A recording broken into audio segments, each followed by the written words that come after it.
So it's December, and probably one of the worst months to have a turnover. Unfortunately, that's the case I'm in right now. And it's happened before. It's happened last year for me, right around this time frame. But the biggest thing now is I'm just gonna go over the screening process in everything I do, because I do think it's absolutely critical that you need to screen appropriately to just ensure you find the right tenant and to ensure you're minimizing the turnover. So first thing is you're gonna wanna post and advertise your listing.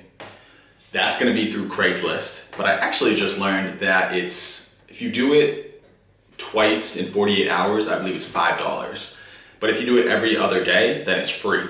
But you could do Craigslist, and you're also wanting to do Zillow, which is just gonna basically go through and put it on sites like HotPads, Trulia, all the major websites.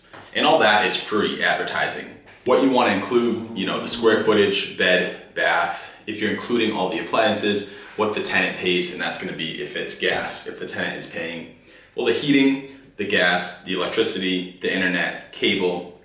Water is typically paid by a landlord unless you sub-meter, but that's not super common in Mass.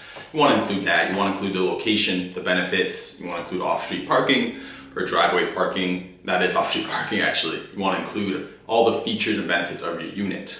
You're gonna wanna take pictures. I'd recommend if not with a cell phone, if possible. And what I do is I have pictures of the unit that I took last time it was vacant. So they are about a year old, but the property's still in the same condition. So when you're able to do that, you already have this information done. So the next turnover, you have the whole listing done. You click on Zillow, you click on HotPads, and you post it, and you're already ready to advertise within maybe 10 minutes. You already have the pictures done, so you're not reinventing the wheel. So you're gonna advertise on these sites. You can also consider using an agent to do this. It's entirely up to you, your needs, your benefits. If you live near the property or if you're not familiar with the screening process, they could definitely help you out. Typically, they're gonna charge last month's rent, or not last month's rent, they're gonna charge 1 month's rent. So if the unit is $1,500, they're gonna typically charge $1,500. But I think it's a very valuable experience to do it if you've never done it yourself. So that's how much it's roughly gonna cost. So step one, you wanna post out your listing, and then you're really gonna get into the screening process. And one thing I did forget, I just started advertising on Facebook Marketplace as well, but it's free and it's a little bit different of an interface than Craigslist email or the Zillow rental portal, just because people can click and you get an instant message, and it's worth a shot, it's free, easy to do. And I'd recommend taking less pictures than more pictures, just because the goal is to get people to come to the property.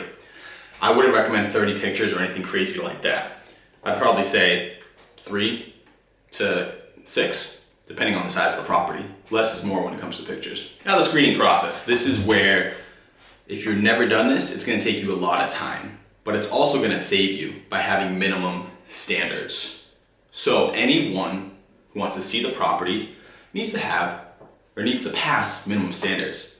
The reason I do this is because it is fair and it's just everyone's on the same page. But these are the minimum standards to rent from a property. The best one that I believe is the gross monthly rent. So if the property is $1,500, I would recommend at least a 3.0 or 3 times the monthly rent is the gross income. Reason being, potential tenant, income $4,500, rent $1,500. That's a third of their income every month, and that's post-tax because they're paying rent. So they probably make $3,500. So $1,500 is already coming towards the rent. So I'd recommend at least 3.25, 3.5 gross monthly income in order to qualify to see the apartment. Because you don't want to show it a million times. You really don't. That's not a benefit to you. You're wasting their time, you're wasting your own time. But it is a mistake that you can easily avoid when you have this as a minimum standard. You only want to show to people who meet your minimum standards. So number 1 is the income. Do they have enough income? If the answer is yes, move on to the second qualifier. Every adult 18 plus may ask to have a background check. The reason I do this is because personally I think the income is more important, a steady income is more important than the credit background check. You can even have them attach an old report if you'd like. I think it's $39 for them to pull a credit report, something like that. But that's gonna be up to your own discretion if you want a credit report attached. You don't wanna see anything that they're behind on payments late on bill payments, because then it's going to show the priority is not there. They might not make enough in order to pay the rent on time, which is the goal. When you're looking at income, I have applications available at the property, but I can send it through email as well. I'm looking for 2 recent pay stubs.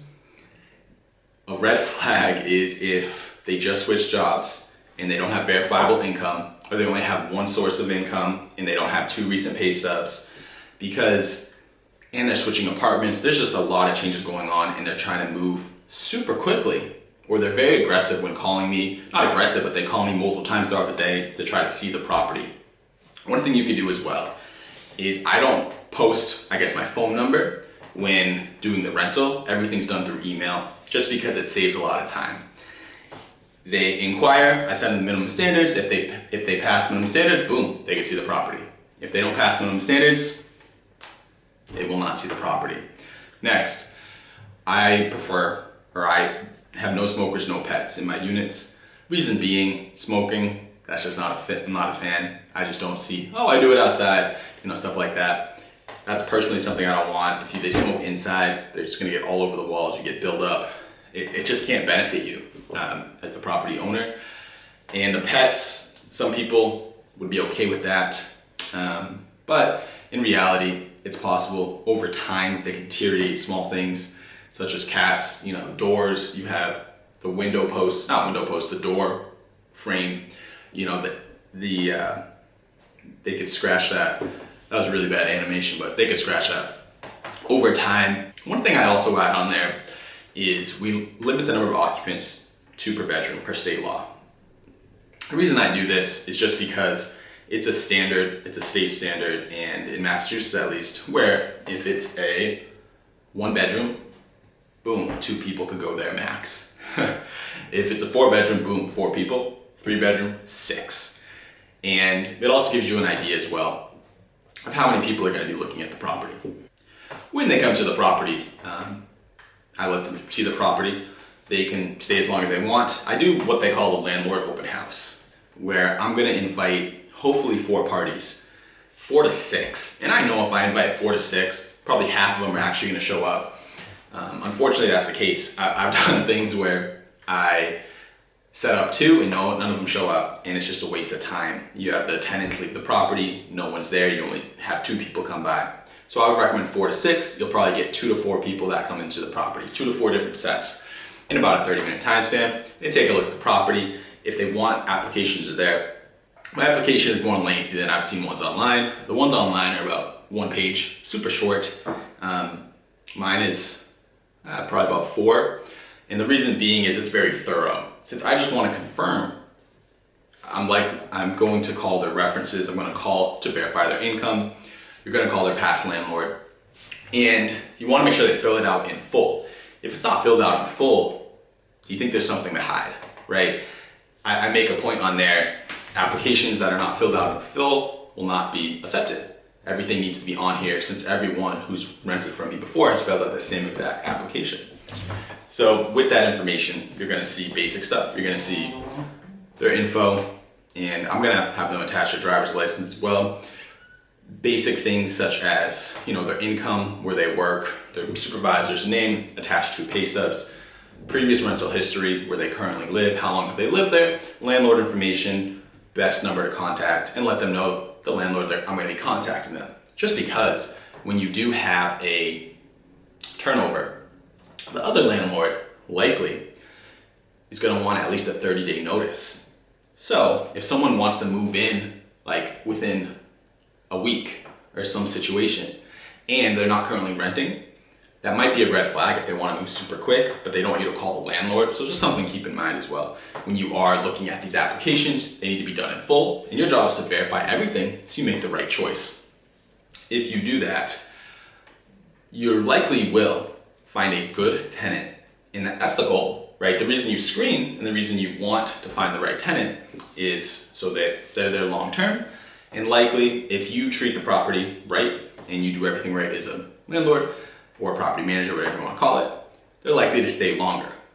And that deals with even small things such as rent increases over time or just improving the property over time. It is difficult when they're in the property, but when you do have long-term tenants, one thing I do is I let them either do a tenant at will or a lease. And I let them know over time, I'm not going to be changing the rent substantially.